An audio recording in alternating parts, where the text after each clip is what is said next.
नमस्कार, मी शर्वरी. आज आपण बनवणार आहोत बेसनचे लाडू. ते स्वामींना खूपच जास्त प्रिय आहेत, खूप जास्त.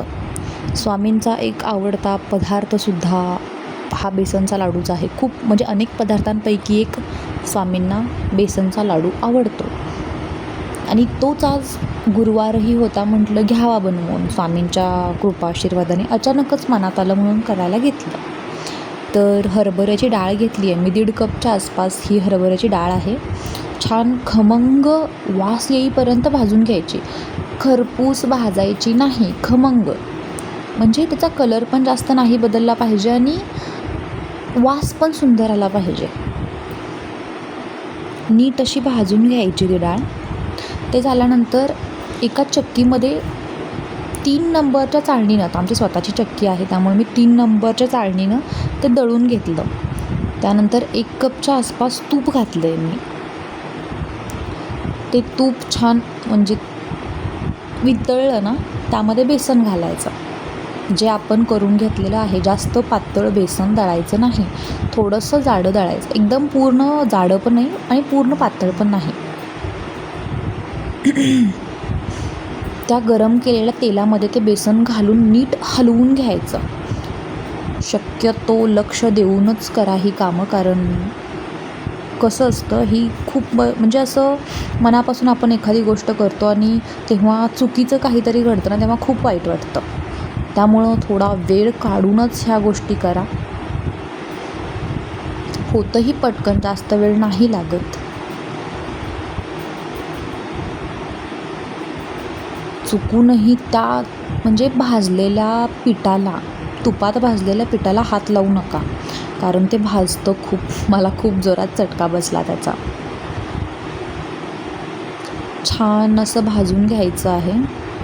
बघू शकता थोडा थोडा कलर आता चेंज व्हायला सुरुवात झाली आहे. मी एकदमच मंद आचेवरती सगळं सुरू केलं होतं.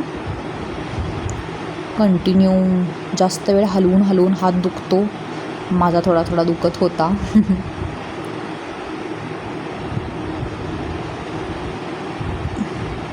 टेक्स्चर त्याचं थोडं थोडं चेंज व्हायला लागलं, तुम्हाला जाणवलं असेल आता. दुधाचा हबका द्यायचा.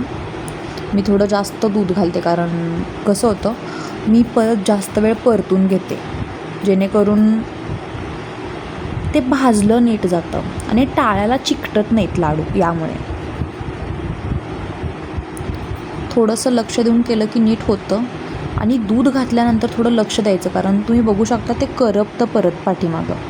ते घ्यायचंच नाही लक्ष, म्हणजे ते साईडला काढून लगे वेगळं वेगळं करून घ्यायचं.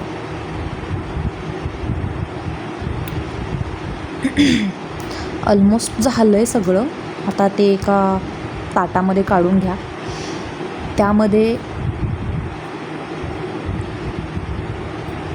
इलायची आणि बदाम थोडे क्रश करून घाला.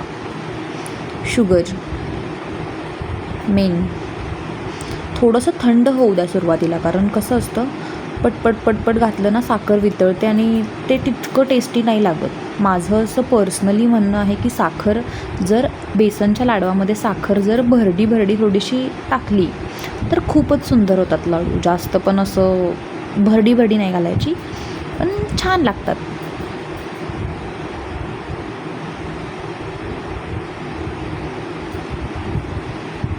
बघू शकता एकदम इझिली करता येते. थोडं थोडं आहे गरम हे, पण होतं, जास्त प्रॉब्लेम नाही येत. स्वामींच्या मनात आलं म्हणून मी लगेच करायलाही घेतलं आणि ऑलमोस्ट झालं सुद्धा.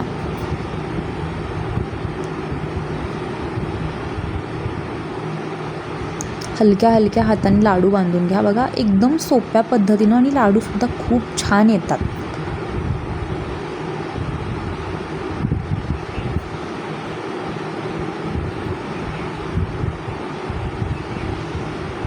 मला पर्सनली काजू आवडत नाहीत म्हणून मी बदाम घातलेत.